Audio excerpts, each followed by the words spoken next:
Hello and welcome back, and in this short video what I'm going to be showing you what we call formatted strings. So formatted strings basically allow us to insert characters in our string without having to use concatenation. So I have a short example here.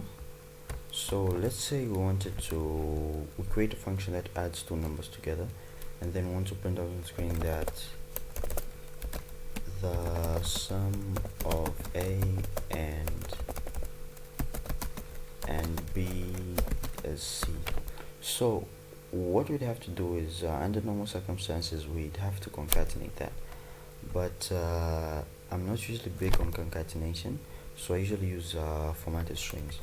So when creating a formatted string, what you have to do is, first of all, before the single quotes, you type F. We just press F, sorry, and what happens is that becomes a formatted string from there on.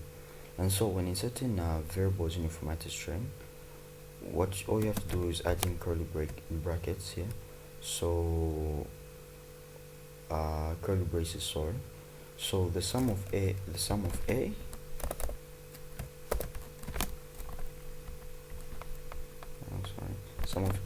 and B is C. And what this will do is that it will insert these variables into our sentence.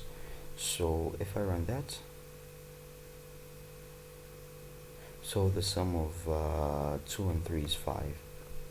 So basically that's all formatted strings are about. They basically allow us to insert variables in our strings in our sentences without having to use concatenation. And so that's it for this short video.